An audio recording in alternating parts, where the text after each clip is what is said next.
আসসালামু আলাইকুম। সবাইকে অসংখ্য ধন্যবাদ। তো আজকে আমরা যে চাকরির সার্কুলারটাকে নিয়ে হাজির হয়েছি সেটা হচ্ছে গণপ্রজাতন্ত্রী বাংলাদেশ সরকার, প্রধান উপদেষ্টার কার্যালয়, বাংলাদেশ রপ্তানি প্রক্রিয়াকরণ এলাকা কর্তৃপক্ষ, ব্যবসা কমপ্লেক্স। অর্থাৎ বাংলাদেশের রপ্তানি প্রক্রিয়াকরণ এলাকা কর্তৃপক্ষ, ব্যবসা কর্তৃক যে নিয়োগ বিজ্ঞপ্তিটি প্রকাশিত সেটা নিয়ে আমরা আজকে আলোচনা করব এবং দেখব এখানে কোন কোন পদ এবং কোন পদে কতজন লোক নেওয়া হবে এবং কোন কোন শিক্ষাগত যোগ্যতা এবং অভিজ্ঞতা থাকলে সেখানে আবেদন করা যাবে সেগুলো এখানে আমরা তুলে ধরব। তো এখন সর্বপ্রথম আমরা দেখে নেব যে এখানে তাদের যে ওয়েবসাইটটা রয়েছে, দেখুন এই ওয়েবসাইটটার মাধ্যমে আপনারা আবেদনটাকে কমপ্লিট করতে পারবেন। তো এখন আমরা দেখাবো যে বাংলাদেশের অবশ্যই প্রকৃত নাগরিক হইতে হবে। এখানে দেখুন, আপনি যদি বাংলাদেশের প্রকৃত নাগরিক না হন তাহলে সেখানে আবেদনটা করতে পারবেন না।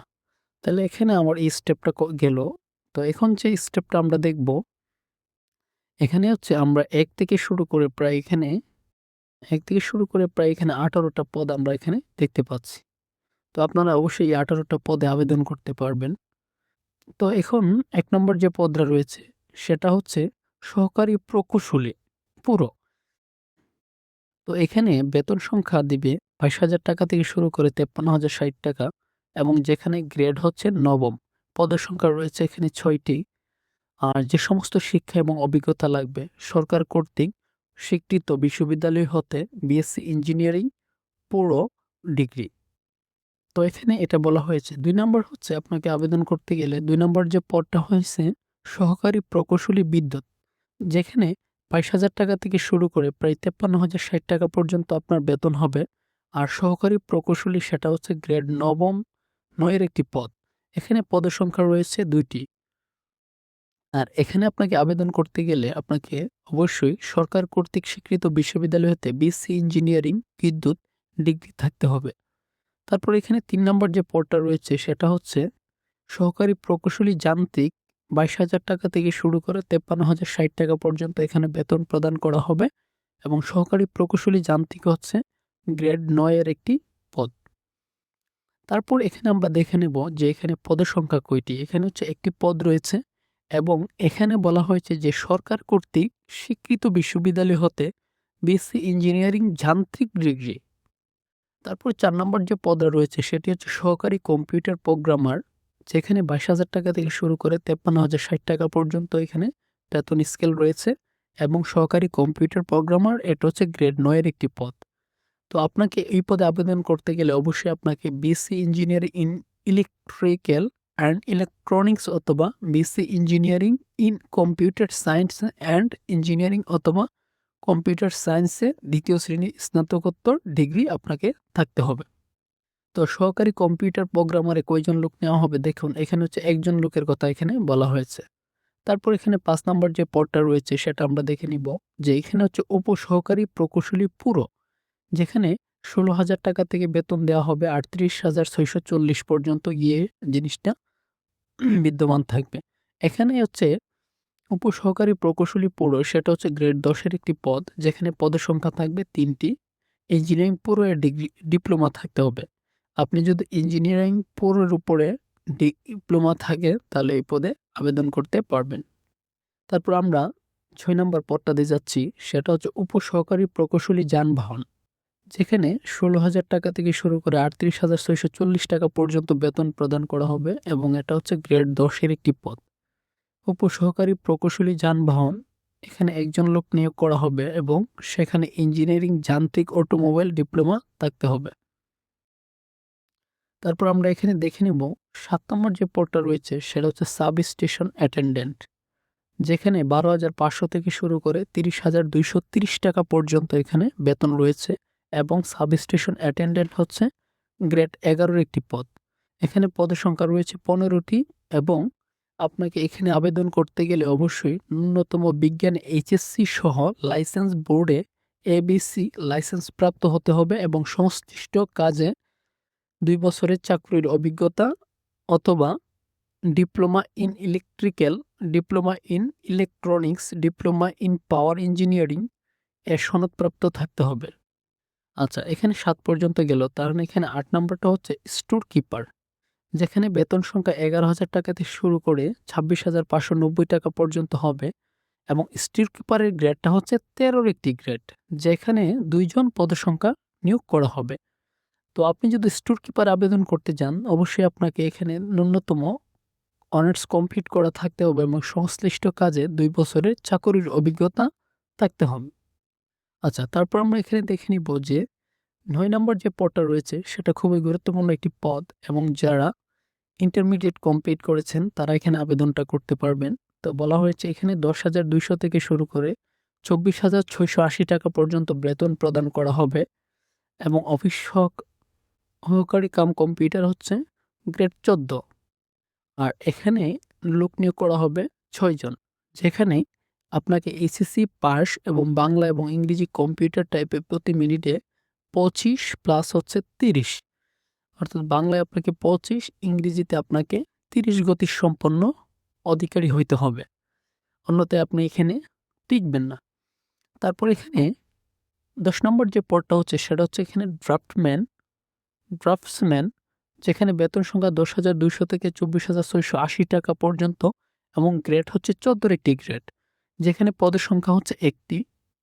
তো এই পদে যদি আপনি আবেদন করতে চান তাহলে অবশ্যই আপনাকে ড্রাফটসম্যানশিপে ডিপ্লোমা সহ 1 বছরের বাস্তব অভিজ্ঞতা অথবা diploma in engineering architecture technology architecture and interior design technology সনদপ্রাপ্ত হইতে হবে, তাহলে আপনি এখানে ড্রাফটসম্যানে আবেদন করতে পারবেন।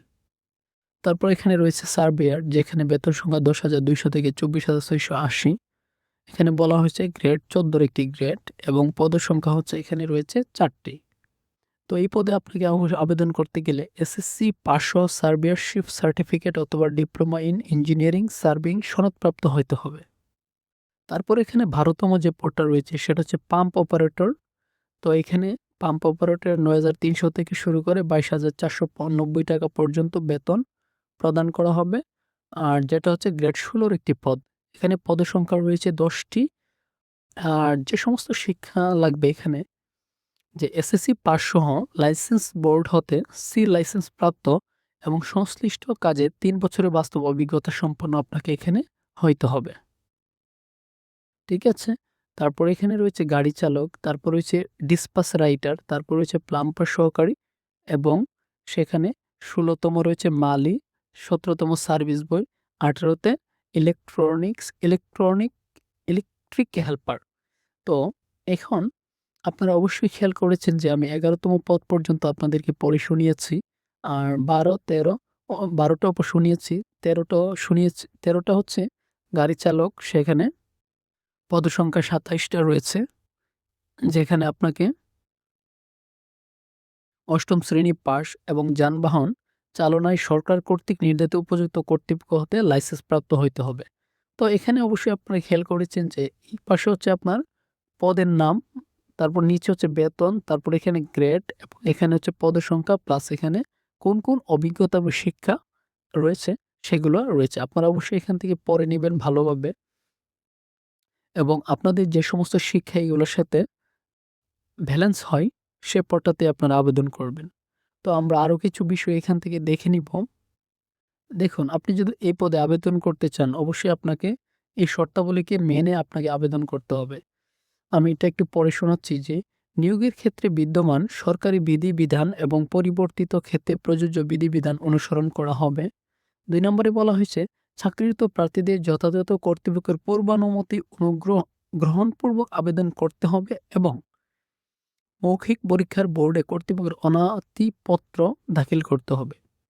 3 নম্বরে বলা হয়েছে সকল পদে শিক্ষাগত যোগ্যতার ক্ষেত্রে শিক্ষা মন্ত্রণালয়ের 2/6/2009 ও 2/3/2010 তারিখে যথাক্রমে প্রজ্ঞাপন নং শিমসা 11/5-1 অংশে 582 এবং দেখুন এখানে কিছু বিষয় রয়েছে, এগুলো আপনারা একটু ভালোভাবে পড়ে নিবেন এবং এখানে একটা গুরুত্বপূর্ণ বিষয় রয়েছে, যেমন এসএসসি বা সমমান, এইচএসসি বা সমমান পরীক্ষার ফলাফলের ক্ষেত্রে অবশ্যই অর্জিত জিপিএ পূর্বের সমতুল্য বিভাগ বা শ্রেণী, জিপিএ 3 বা তদূর্ধ্ব, আর পূর্বের সমতুল্য হচ্ছে প্রথম বিভাগ হইতে হবে, জিপিএ 2 থেকে 3 এর কম দ্বিতীয় বিভাগ, জিপিএ 1 থেকে 2 এর কম তৃতীয় বিভাগ। তবে আপনার জিপি এর কারণগুলা করা হয়েছে এগুলা আপনারা একটু মিলিয়ে নিবেন। মিলিয়ে নিয়ে আপনারা আবেদন করবেন। তারপর এখানে আমি আরো কিছু আনুষঙ্গিক বিষয় আছে যেগুলো আপনারা খুব সময় নিয়ে পড়বেন। আপনারা এখানে আবেদন করতে গেলে সময় নিয়ে পড়ে তারপরে এখানে আবেদনটা করবেন যাতে নির্ভুল হয়। তো আপনার প্রশ্ন হইতে পারে যে আমি এখানে কোথায় থেকে আবেদনটা করব? দেখুন, এখানে একটা ওয়েবসাইট রয়েছে ব্যবসা.টেলিটক.com.bd এই যে ওয়েবসাইটটাতে যদি আপনি যান তাহলে আপনি এখানে সার্কুলারটাও পাবেন, নিচে আবেদনের লিঙ্কটাও পাবেন, আবেদন করতে পারবেন। তো এখানে আরেকটা গুরুত্বপূর্ণ বিষয় হচ্ছে এখানে আবেদন করার পূর্বে অবশ্যই আপনাদের এখানে ছবির কথা বলা হইছে, এখানে স্বাক্ষরের কথা বলা হইছে। তো এখন আমাকে যদি প্রশ্ন করেন যে ছবির দৈর্ঘ্যটা কত হবে? এখানে ৩০০x৩০০ এবং ৩০০x৮০ পিক্সেল হবে আপনার স্বাক্ষরটা। এভাবে করে আপনারা আবেদনটা করে ফেলবেন এবং এখানে দেখুন একটা গুরুত্বপূর্ণ পয়েন্ট আছে। এখানে কিন্তু আপনার কোন পদে কতটুকু টাকা লাগবে সেটা এখানে বলা হয়েছে আবেদনের জন্য। যেমন ১ম যে পদটা রয়েছে, ১ম হচ্ছে সহকারী প্রকৌশলী পৌর, সহকারী প্রকৌশলী বিদ্যুৎ, সহকারী প্রকৌশলী যান্ত্রিক এখানে কয়েকটা পদ তারা উল্লেখ করছে যে পদগুলাতে পরীক্ষার ফি দিবেন ৳২০০ এবং সার্ভিস চার্জ কাটবে ৳২৩। তাইলে আপনার এখানে ৳২২৩ এখানে খরচ হবে। সাব স্টেশন অ্যাটেন্ডেন্ট এখানে ৳১৫০ যাবে, ৳১৮ আপনার সার্ভিস চার্জ যাবে। যেখানে আপনার ৳১৬৮ প্রদান করতে হবে। স্টোর কিপার, অফিস সহকারী কাম কম্পিউটার ড্রাফটসম্যান এখানে ৳১০০ হচ্ছে আপনার পরীক্ষার ফি, ৳১২ সার্ভিস চার্জ। তো অর্থাৎ আপনার ৳১১২ যাবে। তো এখানে আপনারা আশা করি লেখা রয়েছে আপনারা পড়ে নিবেন। তো এইভাবে আপনারা আবেদনটা কমপ্লিট করবেন। আর এখানে আরেকটা গুরুত্বপূর্ণ বিষয় রয়েছে যে কিভাবে আপনারা এসএমএসটা প্রেরণ করবেন। এসএমএস প্রেরণের জন্য আপনারা এই কলামটাকে ভালো করে পড়ে নিবেন। তাইলে আপনারা এসএমএসটা করে দিতে পারবেন। এখানে গুরুত্বপূর্ণ স্টেপ হচ্ছে আপনি কোন পদে আবেদন করবেন, অর্থাৎ কোন পদের জন্য আপনার খুব ম্যাচ হয়, সে পদটাকে একে সিলেক্ট করবেন। ২ নম্বরে আপনি কি করবেন? ২ হচ্ছে আপনি ওয়েবসাইটটাতে যাবেন, সেখানে গিয়ে আপনারা আবেদন করবেন। ৩ নাম্বার হচ্ছে আপনি অবশ্যই আবেদনের পূর্বে আপনাকে ছবি এবং স্বাক্ষর নিয়ে বসতে হবে। সেটাকে সাইজ করে কম্পিউটারে রেখে দিবেন। তারপর আপনারা এপ্লাইটা করবেন। সর্বশেষ আপনাকে যে কাজটা করতে হবে সেটা হচ্ছে আপনাকে টাকা পাঠাতে হবে। তাইলে এখানে ৩-৪ টা ধাপের মাধ্যমে আপনারা অবশ্যই প্রক্রিয়াটাকে কমপ্লিট করতে পারবেন। তো সবাইকে রিয়েট টেকের পক্ষ থেকে অসংখ্য ধন্যবাদ। আপনারা এখানে টেকনোলজি রিলেটেড যেকোনো ভিডিও পেতে অবশ্যই এখানে লাইক এবং কমেন্ট করে পাশে থাকবেন।